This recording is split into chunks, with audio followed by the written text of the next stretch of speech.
Christianity teaches that the highest form of relationship is love. And in fact, Christianity teaches that God is love. So the question is, what is love? We see love in God's dealing with the whole human race, in the people of Israel and their history, and most fully for Christians in Jesus Christ. The Christian account of God's love for human beings is sometimes expressed as Jesus sacrificed himself for us and for our sins. This is at the heart of Christian teaching, and it is true in a broad sense. Love means sacrifice for the good of the other. Any parent will tell you that. Any caregiver of a sick person or of an aging parent with dementia knows this to be true. But this account of love is also in some sense reductive and far from the full picture of what love is, ours or God's. Our ancient Christian liturgies say repeatedly that we give God glory and thanks and praise because you are a good God and you love human beings. Ancient Christian hymns say repeatedly, you alone are the philanthropos, the lover of humankind.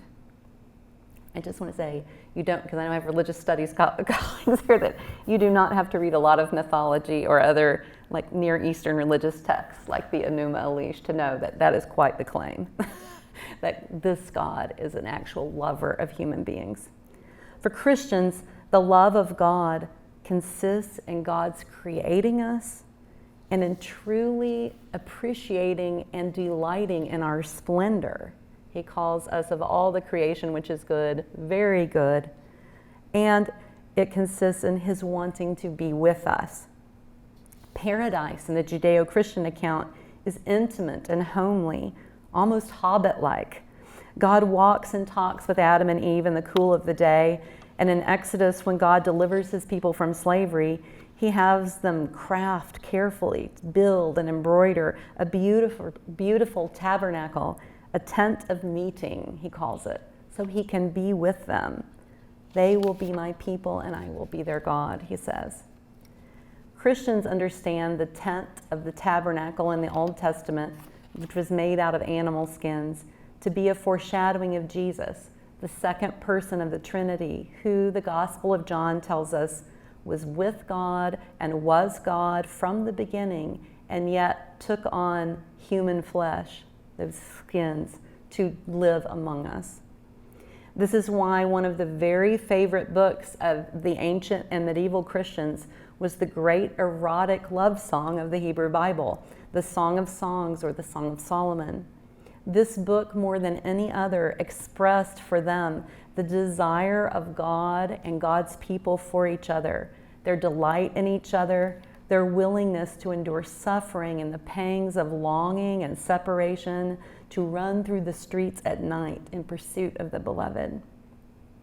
What's amazing about the biblical account of God's love is not only that he suffers for human beings a humiliating and excruciating death on the cross, which is amazing enough, but that he does so simply out of his desire to be with us, simple people, stubborn, passionate, creative, revolutionary, greedy, crafty, and that this suffering is part of the cost of his drawing near to us fallen and imperfect beings, all of which he is willing to endure in order to establish a relationship with all of us, a relationship sundered by human egotism, greed, violence, and sin, which I take to basically be the whole story of Genesis and Exodus.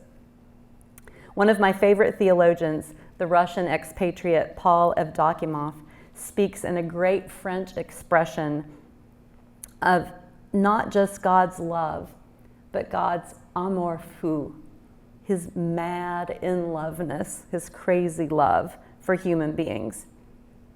And Evdokimov marvels that there is an invincible frailty about God's mad love for us. This love is so frail that it can be stripped and beaten and mocked and crucified, and yet in its very willingness to embrace utter weakness, it is invincible. In the words of the Song of Songs, Set me as a seal upon your heart, for love is as strong as death. I find the Christian account of God's love extraordinarily compelling. It draws me on in hope. It bespeaks a kind of blissful joy and infinity that I can imagine drawing me on for all eternity. And for me, the main question has always been not whether there is an afterlife, but what kind of afterlife could possibly make one want to live forever? For me, it would have to be love and freedom. The great 4th century writer, St. Gregory of Nyssa, a Christian bishop with an amazing classical pagan education, wrote in his book, The Life of Moses, that the splendor of human life consists in never being satisfied with what one has seen and experienced of God, but like Moses, still desiring to see God more. Gregory wrote, "Such an experience seems to me to belong to the soul which loves what is beautiful.